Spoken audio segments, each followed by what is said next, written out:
Hello friend. आज और एक नया वीडियो लेकर आए हैं आपके लिए, जो है कक्षा 11वीं विषय अर्थशास्त्र और चैप्टर का नाम है केंद्रीय प्रवृत्ति की माप का प्रश्न क्रमांक 7।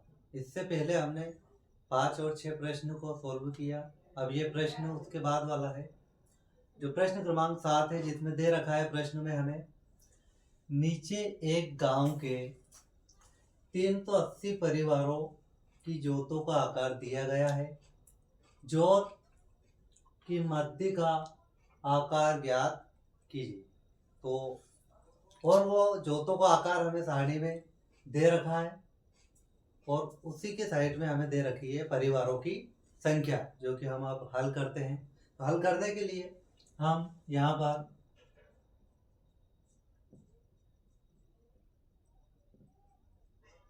प्रश्न क्रमांक का आंसर 7। अब यहाँ पर लिखा है जोतों का आकार, जो कि प्रश्न में दे रखा है। तो हम जोतों का आकार और जोत के आकार की माध्य का ज्ञात करने के लिए सारणी में देखकर जोतों का आकार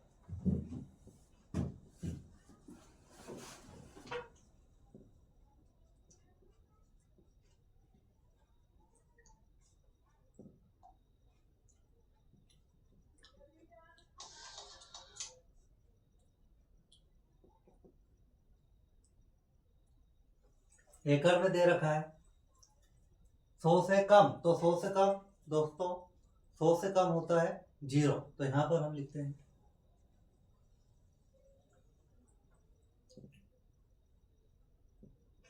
0 से 100, 100 से 200, 200 से 300, 300 से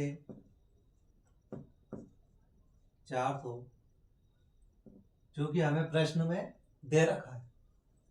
400 से 500।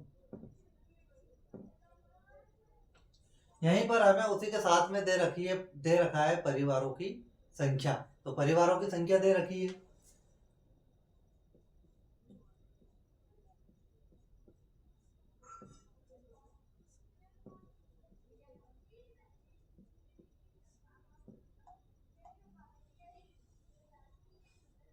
परिवारों की संख्या दे रखी है हमें प्रश्न में 40,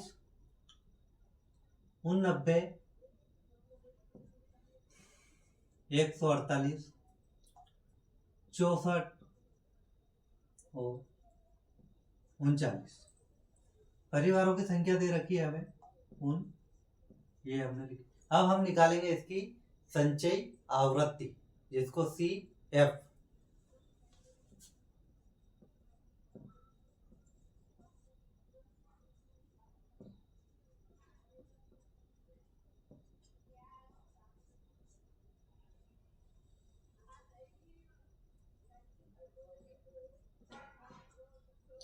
संचयी आवृत्ति निकालने के लिए हमें जो परिवारों की संख्या दे रखी है उसमें हमें प्लस करना होता है। देखिए इस प्रकार से यहाँ पर 40 दे रखा है परिवारों की संख्या, तो हम यहाँ पर लिखेंगे 40। 40 में हम परिवारों की संख्या जब संचयी आवृत्ति में लिख देते हैं तो उसके बाद हम 40 और 89 को जोड़ देते हैं, तो हमें प्राप्त होता है 129। 129 में 148 को जोड़ने पर हमें प्राप्त होता है 277। 277 में 64 को जोड़ने पर हमें प्राप्त होता है 341।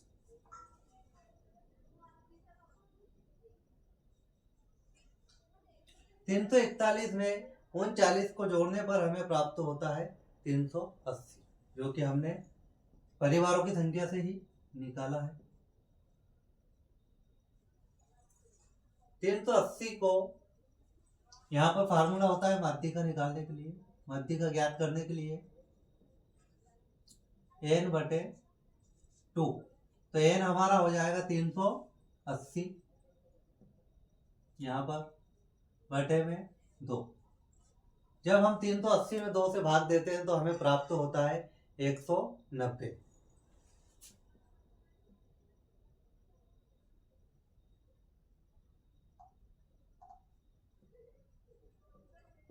मद मूल्य जो निकल के आता है वो होता है हमारा 190। तो हम संचयी आवृत्ति में देखते हैं कि ऐसी कौन सी संख्या जो 190 से कम ना हो और ज्यादा अधिक भी ना हो। तो इस संचयी आवृत्ति में हमें जो दिख रही है 190 से बड़ी संख्या है वो है 277। तो 277 के सामने जो संख्या हो है वो है 148। 148 को हम f 277 के ऊपर जो संख्या होती है उसको हम c और 148 के सामने जो संख्या होती है वर्ग अंतराल में उसी को हम L1 और L2 नाम देते हैं। L1 L2 जो कि वर्ग अंतराल 200 से 300 के अंतर्गत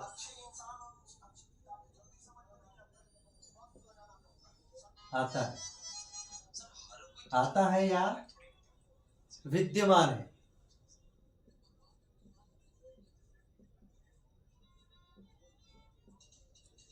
अब ये तो हमें प्राप्त हुआ माध्यिका। अब उसको सॉल्व करने के लिए एक फार्मूला होता है, क्योंकि हमें प्रश्न में दिया है माध्यिका का आकार ज्ञात करना है। तो माध्यिका का आकार ज्ञात करने के लिए फार्मूला होता है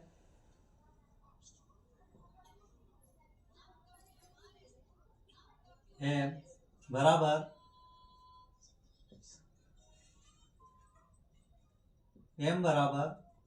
L1 प्लस n बटे 2 माइनस CF बटे n f गुणे I जो निम्न सीमा होती है उसको दिया गया है, जो कि हमें जोतों के आकार में दी गई है, जो कि दोनों में जो डिफरेंस है उसी को हम I से निम्न सीमा मानते हैं। तो 200 और 100 से 200 के बीच में जो अंतराल है वो है 100 का, तो हम I उसको मानते हैं। तो m बराबर L1 हमारा यहाँ पर दिया है 200 प्लस n बटे 2 जो यहाँ पर हमें प्राप्त हुआ है, n बटे 2 यहाँ पर प्राप्त हुआ हमें 190 माइनस CF हमें C प्राप्त हुआ है 129 बटे में जो f है वो हम यहाँ पर देखेंगे f कहाँ पर है, यहाँ। तो यहाँ पर f है 148 गुणे यहाँ पर 100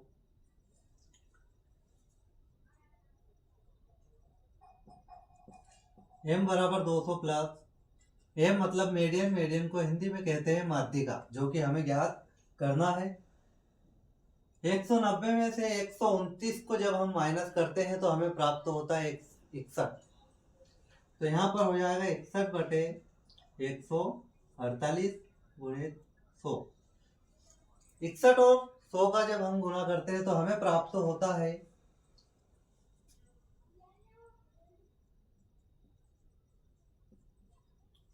6100 प्लस 148। एक जीरो से एक जीरो काटने पर 610 में जब हम 14 का भाग देते हैं तो हमें प्राप्त होता है, या 6100 में 140 का भाग देने पर हमें 148 का भाग देने पर हमें प्राप्त होता है 241.22। ये यहाँ पर लिखेंगे, यहाँ पर 41.22 हमें प्राप्त होता है 6100 में भाग देने पर 148 का। तो यहाँ पर 200 प्लस 41.22। तो यहाँ पर जब प्लस होगा तो यहाँ पर हो जाएगा m हमारा 2, तो 41.22 ये हमारा आंसर रहेगा, जो कि हमारी माध्यिका का आकार निकल के आया है, वो आंसर है 241। अगर आपको वीडियो पसंद आया हो तो हमारे वीडियो को लाइक कीजिए, सब्सक्राइब कीजिए और बेल आइकन बटन को दबाइए। Thank you so much.